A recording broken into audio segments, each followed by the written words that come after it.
here with Shaun Reeves. She is a New Jersey native. She is a new author, and she wrote a biography called Beyond Her Past. Welcome, Shaun. Thank you so much. Thank you. Thank you for having me. Great. Okay. Thank you for having me. All right, so we're just going to ask a couple of questions and get to know you, and we're going to go into this fabulous book. No problem. Okay? All right, so tell us a little bit about yourself. Well, right now I'm a newly retired flight attendant, and as you can see, I did just write my first survival memoir, Beyond Her Past, which is behind me here. It was a sacrifice for me to write because it was something that that I didn't really want to share, but I knew that I had to in order to complete my healing. It was something that God had asked me to do, and I just wanted to please Him at the time. If you can, I'm sure you've read the book. Absolutely. You'll see that it's the gist of my story is your health is your greatest wealth, and that's where it all kind of gave me the confidence and the transparency to share my story, because I knew that if I was going through something so tragic, then other people may be going through this as well. And I wanted to give them the opportunity to show that, or give them the hope to show that they can also get through whatever they're going through as well. My story is basically a story of hope and giving motivation and inspiration to anyone who's sick, not just sick physically, but mentally as well. Okay. Now, I am enjoying your cover, self-picture. Thank you. What gave you this idea to have your picture here on this cover? Well, I wanted people to see who I was, what's the outcome of such a disaster. I wanted people to see me for me, the natural me, the who I am. So I said, there's no better way to show it except on the front of your own book. Okay, that's right. All right, so you said survivor mirror. Yes. Okay. So I read your book, and it's a lot of overcoming, a lot of trauma that I don't believe I could be brave enough to share with the world to read. What motivated you to, or encourage you to relive this trauma and for the world to know you went through this and this happened to you? Well, initially in the book, if you can, even in the introduction, I did not want to share my story. I ran as many times as I could from God, as far as I knew it was something that God wanted me to do. And if you can read in the book, before I got healed, I told God, I said, Lord, if you got me out of this, I would do whatever you ask. And we have to be careful what we promise God, because He delivered and He saved me, and all glory be to Him for delivering me from such a tragic illness. But once I got healed, my body wouldn't rest, my mind wouldn't rest, my spirit wouldn't rest, because I knew I promised God, if you healed me, then I would do what you asked. And what He asked, I literally heard in my mind. I heard it in every day. I couldn't get away from it. You have to share your story. You have to share your story. And as the days and months went on, people started sending me articles about little girls and little boys who had been through unimaginable trauma at the hands of mental illness. And I wanted to be their voice. I wanted to be their outcome. I wanted to be the overcomer for them. So it was a combination of God chasing me down, and also the combination of, with conjoining the fact that I wanted to be the voice for the children who have been abused, abandoned, rejected, and I wanted to be their voice, And I wanted to be their person to say, hey, you know what? Even though this happened to us, we still have the ability to overcome it. Yes, absolutely. So you wrote about yourself, but you also included family members because some of this trauma was caused by family members. We'll Yes. go more in detail later. But how did they feel about you sharing? Not very good at first, I have to be honest. I didn't want to write my story because my older sister, she's very private. And so I didn't want to put any of her business or her private life out there. That's why I didn't put any names in the book. If you see, there's no names in the book except my grandmother. I did put my grandmother. And, but my family, my older sister is one of the ones that I was really concerned mostly about because she and I have this bond, as you can see in the beginning. And so I was really concerned about her and how she felt. At first, she was not on board. And then once I became healed, once I overcame the horrible sickness that we thought was going to kill me, then she opened up and she was like, you know what, you tell your story because this is your story. And if you can see, it's really my story. Yes. It's I add my family in it because they were there, but the book is my journey. Yes, and the way that you wrote the book is almost like you're there, like you're talking to me. Really? Yes. So one of the reasons why I read your book, other than, I know you, but I suggested it to a book club. And we couldn't put the book down because you were talking to us. Like we're sitting here talking and you were telling us your story. So we really enjoyed that part, that it's like a conversation, the way you wrote it, which is fabulous. Thank you. All right, so let's get into the book. Okay. Okay, so one of the main stories in the book that was really major was the mental illness of your mom and what she done to you and your sister. Can you talk to us a little bit about that? Well, without revealing too much of the book. Yes. The tragedy was an unimaginable tragedy. And to be there and to overcome that particular tragedy itself is more than enough to tell the world about. But when I got ill, like I said, at the end of my journey, my health journey, when I became ill, it kind of just gave me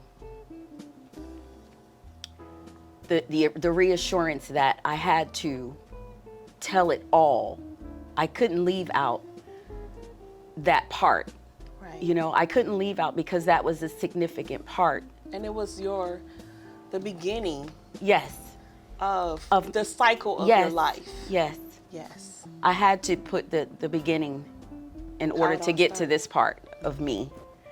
So in your book, you mentioned a lot of people, including family, hurt you. Some cause a lot of trauma in your life.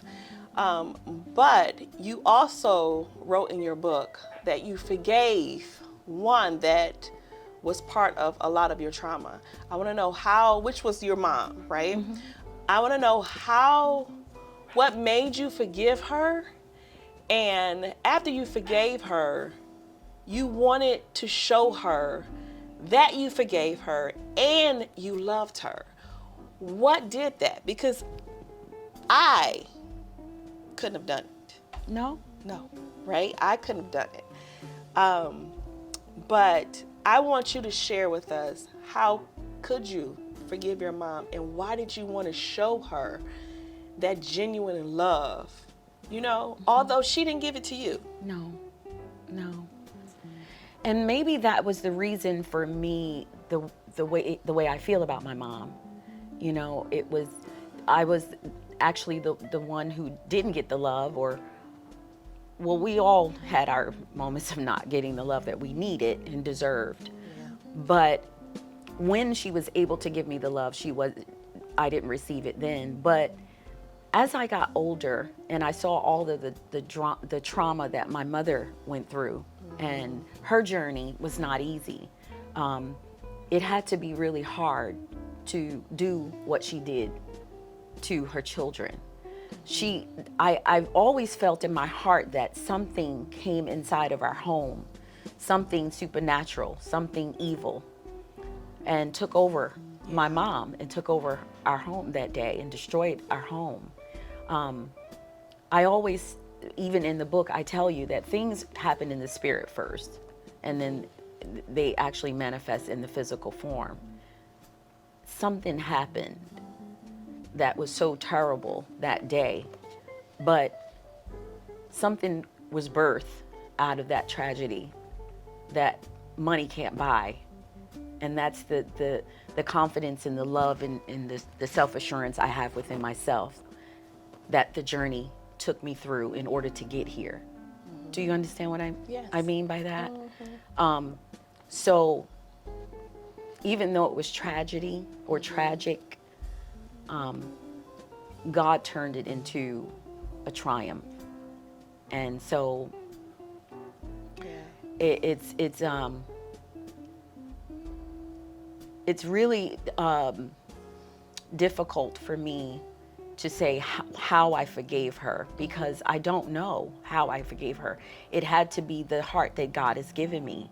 Like, I always wanted to, even though she hurt me, I didn't want to hurt her the same way. Yes. I didn't want to, I was just always born that type of child as well. So I think those things were kind of installed in me as a kid. As I wrote in my book, God gave me the heart that I have because he knew I had to endure so much distress in my life. And so this was one of the things that I had to do. I had to forgive my mother. I just never felt like it was her fault. I always felt like something came in and took over. Now, when you say that you didn't feel like it was her fault, right? When or what time or what age were you when you realized that? Did you always believe that? No. Or as a kid, did you believe something else? As a kid, I wanted no parts of her. As a child, I wanted no parts of her. If I never saw her again, it wouldn't change anything in me. Okay. As a child, as a teenager, I wanted no parts of my mom. I had to grow into this. As I matured and evolved in my wisdom and the things that happen in this world, that's when I was able to forgive my mother. I was able to see the truth that these things can happen to any of us. Absolutely. Any one of us. Yes. You know? So, no, it took a long, I was not always forgiving. Yes. It was only within the time frame when I picked her up from the home to visit me. That's when I really got the true conviction that I'm gonna love her in spite of whatever she's done to me. And you say home, what type of home was it? She lived in a mental institution. She was in and out of mental institutions since I was 4 years old. Okay. Yeah. Now, did that have an impact on you? Which I read the book, but I want you to answer it. Growing up, knowing that your mother was in a mental institution, did that have, did you get talked about as a kid? Did people or teenagers talk behind your back, mistreated you, didn't want to hang out with you? How did that make you feel? Oh, that was a really bad time for me. High school was a bad time for me. I was always a happy person, so I was very optimistic on the outside, but on the inside, I was very sad.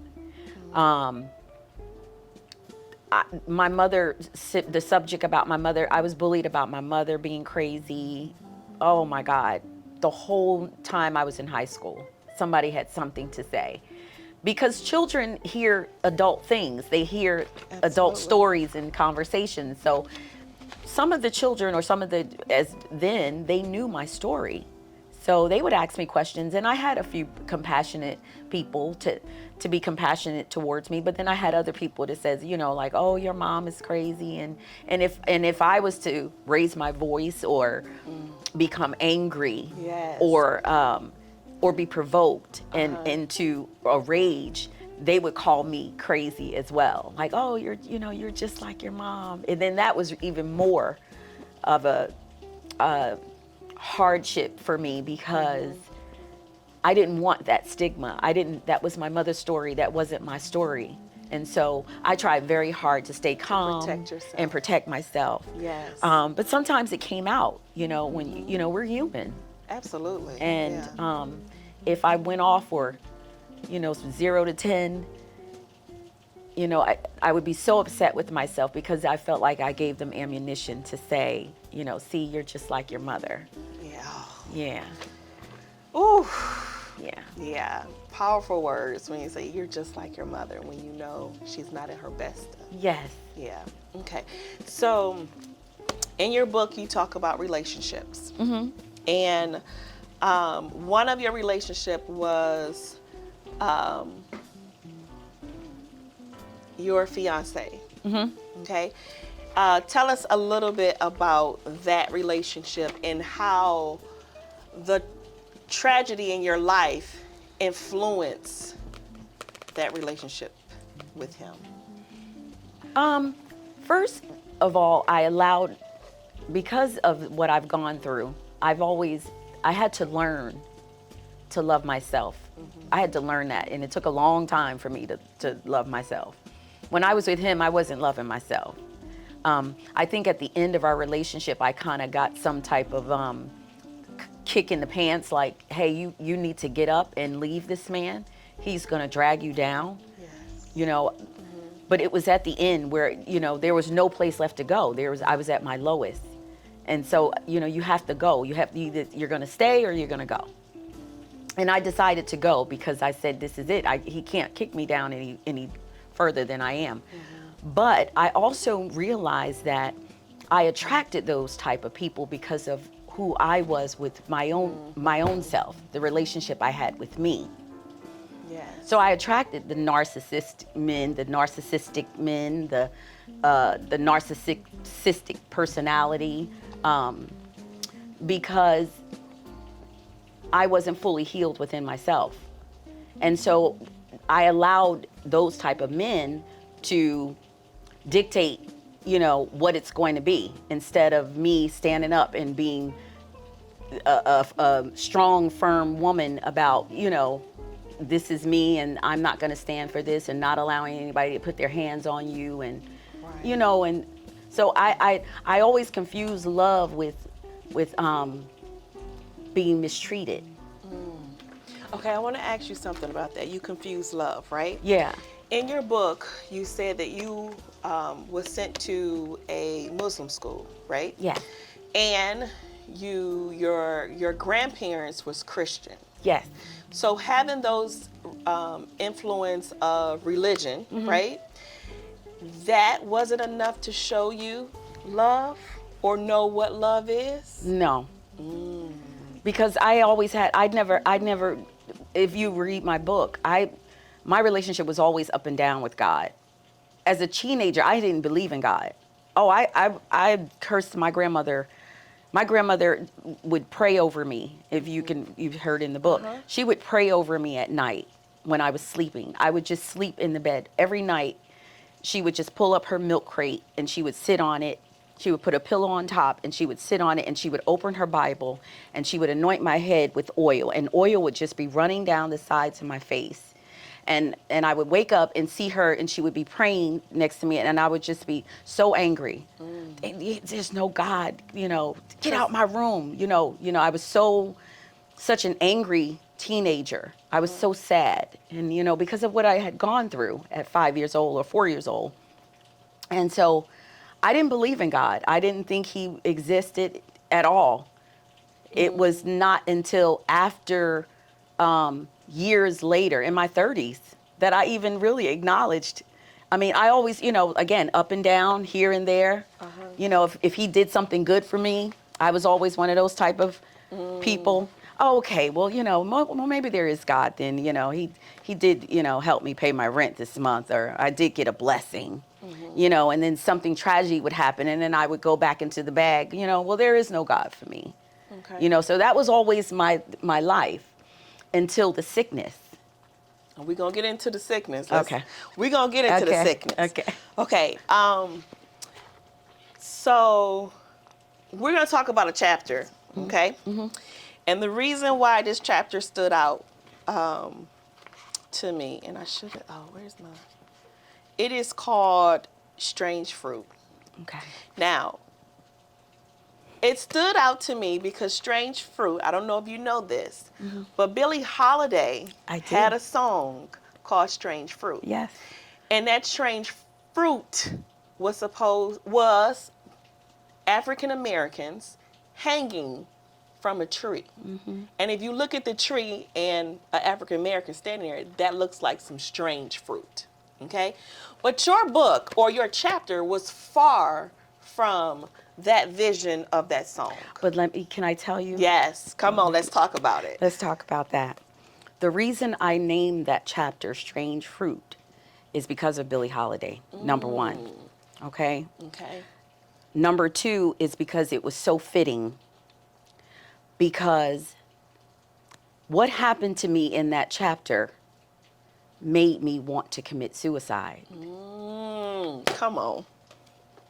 And look, y'all got to read this book because you'll understand why. Come on.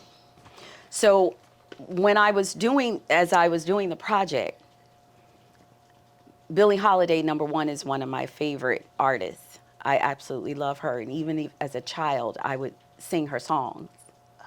Yes. Now, and I seen the movie, but she was hurt too. Yes. She was a hurt individual. Yes. And that was your favorite artist. One of my favorite artists. And that's why I named the chapter Strange Fruit. Because that particular chapter, I didn't want to live again. I didn't want to live anymore.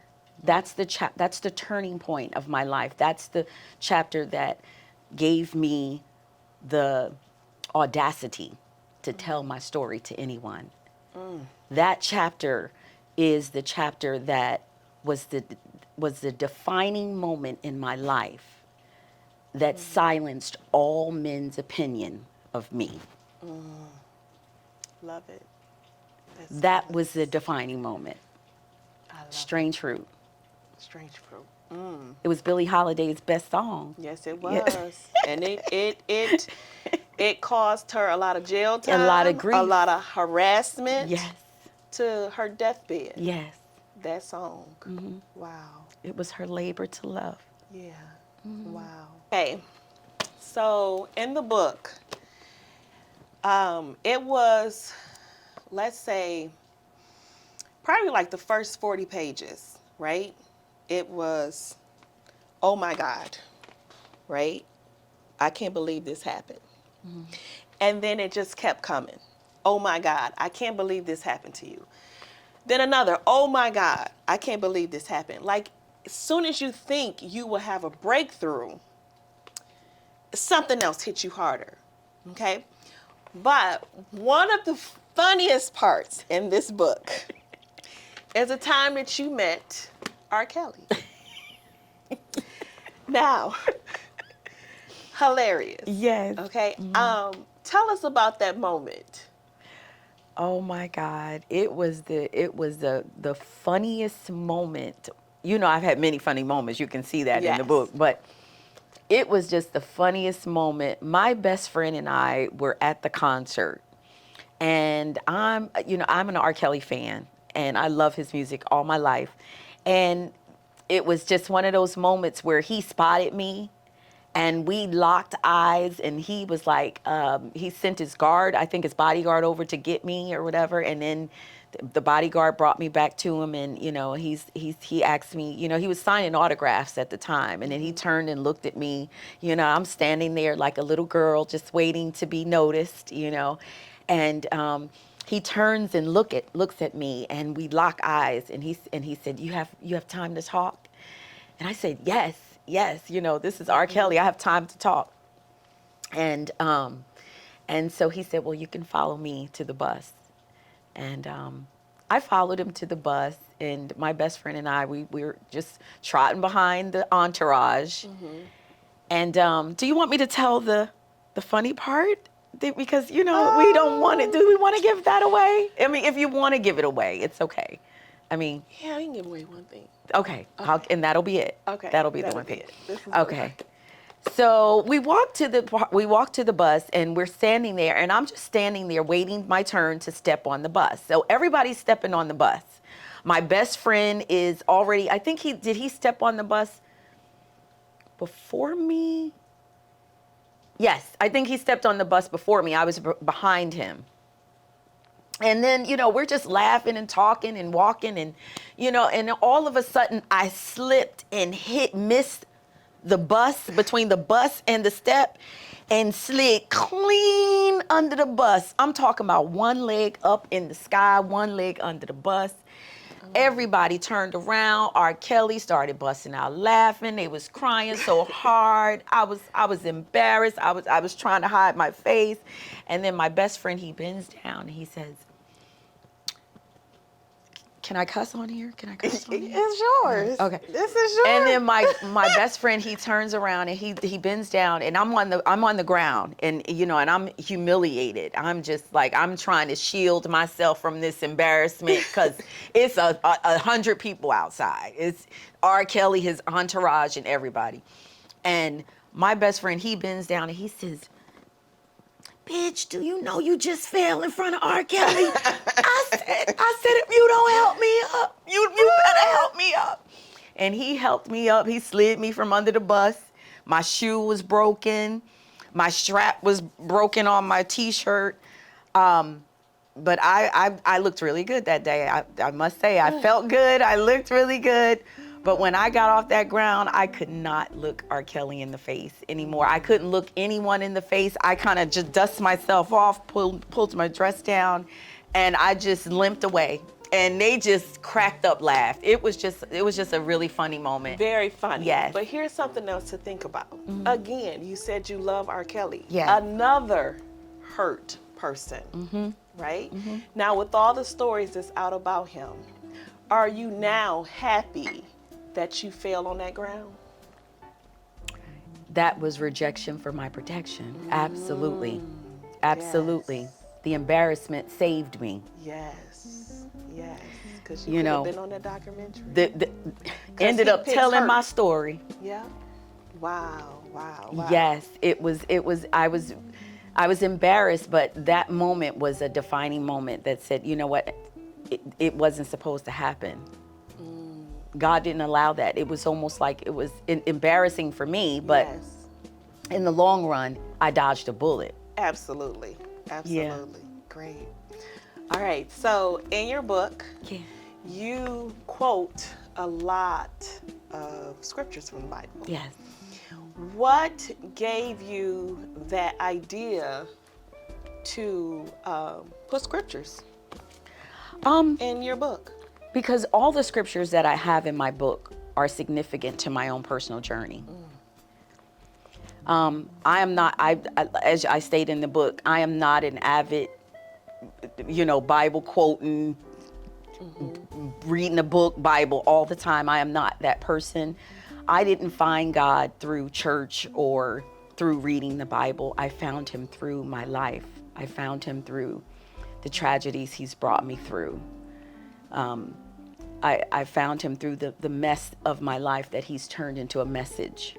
So though I don't have, I can't say that I'm just, this Christian woman who knows about scriptures. Those are just the scriptures that have impacted my life. Like I said in the book, I can call on a word when I need to.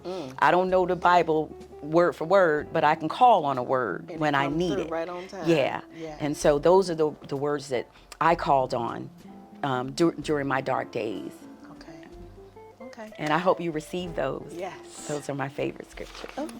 All right. So let's get into You hit trauma after trauma after trauma after trauma. And these traumas were brought on by people, okay? And then your body gets sick. Tell us a little bit that beginning stages of you getting sick and what you were going through. Well, I believe that it was really stress. It was just stress manifesting itself within my body. Stress can kill you. Oh yeah. Okay. People don't realize, they think that, oh, well, when I got sick, it was the stress. It was the stress coming out of me, and my body was breaking down. And so once my body started to break down, I couldn't focus on anything else. I couldn't focus on people. I couldn't focus on my brother, my mother, anyone, my sister. I couldn't focus on anyone because I had to use all of the energy that I was giving to them. I had to use it to save my own life. Now, I'm sorry to cut you off, right? But you said stress. What was the stress? What caused stress? Okay, so from the beginning of my life, I'd never unpacked my trauma. I never unpacked the tragedies that I've done. I was always one of those people who lick my own wounds and keep moving. I don't wait. I don't sit around being sorry for myself. I might feel sorry at that moment, but then I'm going to get up and I'm going to fight and I'm going to keep going. And so because I dealt with crisis after crisis, tragedy after tragedy, I never allowed myself to heal from any of those. I just kept moving. And if you keep crashing something, eventually it's going to break. Okay. You can't keep crashing something. It's going to break eventually. Okay. And that's basically what happened to me. Okay. So you mentioned your brother, okay? Bringing on stress, right? So your mom, we just talked about, was mental ill and she was in a mental institution, correct? Yes. But you got brothers. You got sisters. How many brothers and sisters do you have? I have 6 siblings. I have 2 brothers and 4 sisters. It's 5 girls and 2 boys. My mother had 7 children. 7 children. Now in the beginning, it was only 3 girls. 3 girls. So your mom was having children in the institution? How did In that and work out of the institution, yes, ma'am. Wow. And that's stress because were you taken care of? I wasn't taking care of them, but my mental health was affected because of them. Okay. One of my brothers, when she had him, I just knew I had a brother in the world. I didn't know where he was, what happened to him. I just remember being a teenager and overhearing my grandmother saying they found a home for the baby. And I never I thought about it and I'm like, where is he? What is he? And then what's happening to him? And then I found myself just wanting to pray for him, whoever he was. I just wanted to, because he was my brother. So I wanted to, I sent out good energy as I could, Right, as a teenager. And then she had another one. And then that one came to live with us, came to live with my aunt, as you can see in the book, but she passed quickly.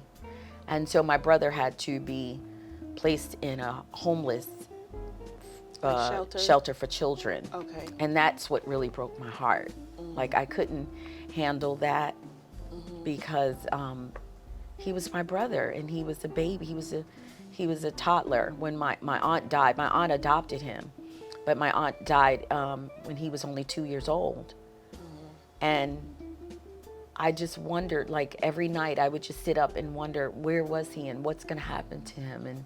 And so I kind of made it my responsibility to, even he didn't have a mother, I kind of made it, even as a teenager, I don't know if you read that part, but I would just always go to buy all his little snacks and anything he liked. Like I just wanted to do something for him. And I was a teenager. And so every time I got money, Tissue break. Right. Okay. So now your health is deteriorating, Yes. and you're in so much pain, and you're going to the doctors, but what are they? all I was getting was medication.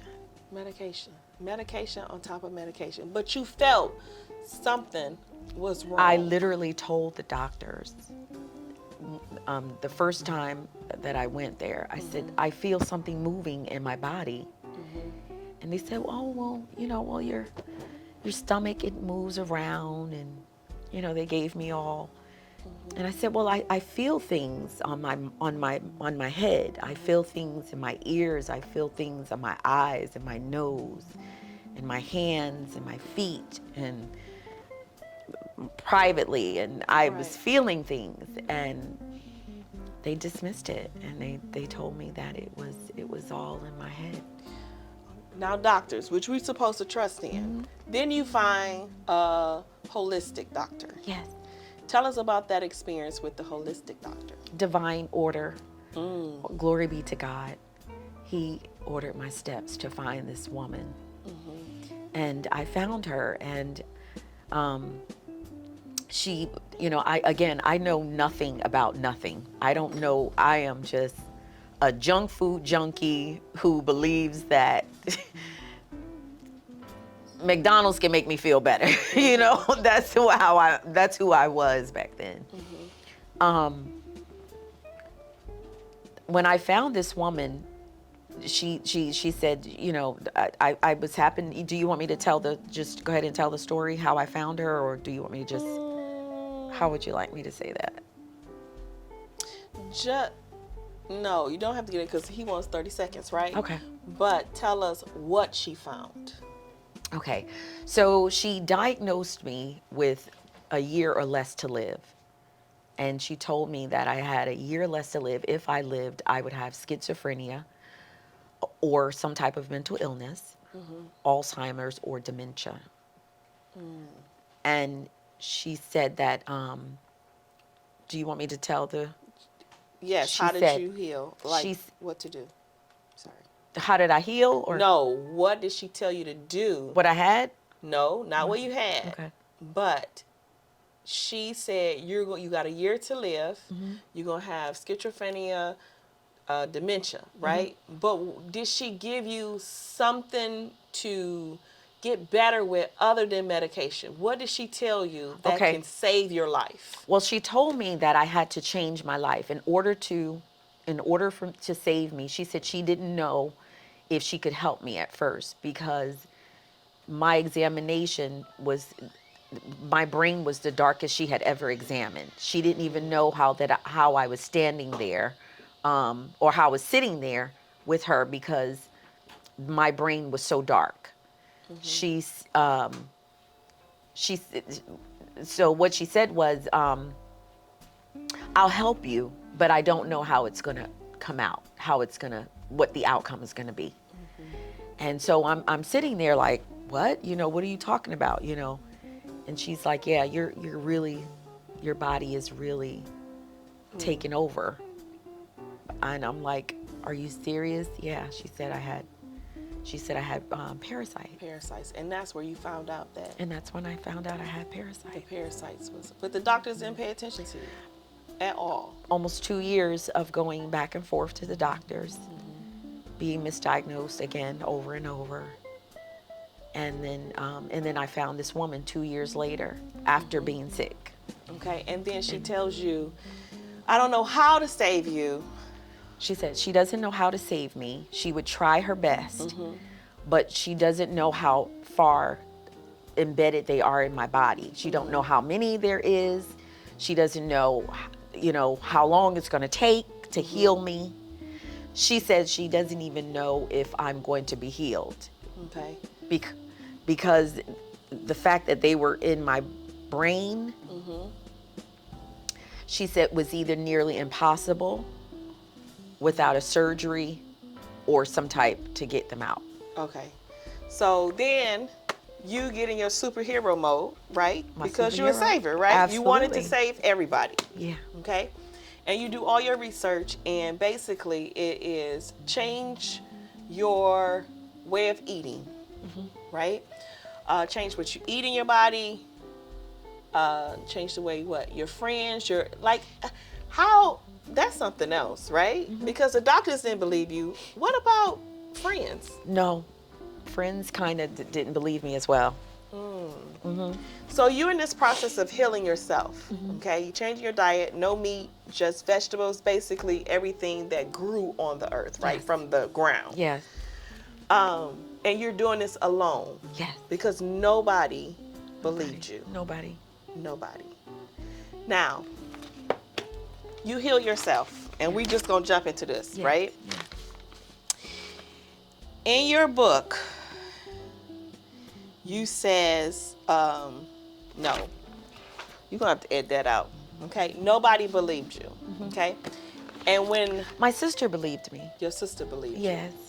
and that's your sister that went through that trauma Yes. with you, okay? That's good. Yes. That's good. Yeah. All right. So, you start healing yourself, eating well. And then these parasites is basically you're killing them. Yeah.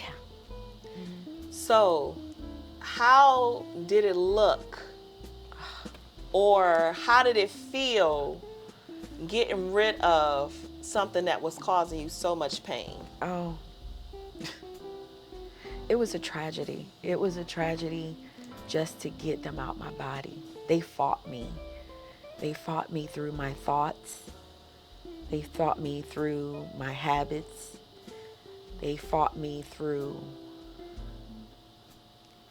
everything that you can think of. They fought to stay inside my body, you know.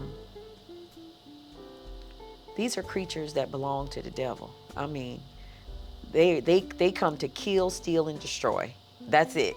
They have no other purpose. So they have to belong to something so evil because they're torturous. They torture the body. I'm going to take this quote. In fact, it says, "In fact, I am sure I gave up, but somehow strength will find me and encourage me to stay in the race. Looking back now, how have your strength changed that you've gone through this journey right now? How has it changed? How has it changed now that you've been through this journey? You've been through all this trauma. You've been through sickness. The doctors didn't believe you. You basically healed yourself by Yes. changing your diet and just renewing your whole inside and Yes. detoxing and everything. Yes. Now that you've been through this whole entire journey, you never gave up. What does that journey mean to you right now? Victory. I've got the victory. I have the victory. And it's all because of Yeah, everything. yeah, yeah, yeah. It's the only one I want to please now. It's the only one I want to So, give my all to. Because he's brought me through it all. yeah. He brought me through everything. So I have to smile and remember that nothing's wasted. Awesome. Nothing's wasted. All right, so this is your book. Yeah. Can you tell us how can we get a copy of your book? Amazon, Barnes & Noble, and it'll be on Kindle soon. And be on Kindle. Kindle and ebooks and iTunes soon. But right now, Amazon.com, Amazon. BarnesandNoble.com, and hopefully we'll have a book signing soon Okay. in different states coming soon. So. Okay. All right. This book is phenomenal. And she has a surprise in the back of this book, and I'm not going to give it to you Yes. because Don't you give have out to read all the surprise. the book. But if for any reason you may not believe, she got proof that it is true. And I appreciate you sharing your story. Thank you so much. I may not have been brave enough to share this, especially the impact, the just bang, bang, bang, just you. I know I wasn't strong enough to share this, but I thank you for writing this down and sharing it with the world, because we need hope. Right? Let me add, this was a wonderful, wonderful interview, and I really appreciate you coming here. And I want to share that you don't look nothing like what you've been through. Thank you so much. I really appreciate it. Thank you. You're welcome. You're beautiful as well. Thank you. Yes. We need to know that God is still in the miracle business. Yes, he is. To this day. Yes, he is. And this book and what you've been through shows just that. Yes. So thank you. Yes. Thank you. Yes. Now, when she does her book signings, I want you to make sure you go and see Shaun, but buy the book now, right? Read the book. And when she has her book signing, I want you to go check it out, because you need this book autographed, but you need to also see this, and you cannot see this book, which is going to show you what came out of her body.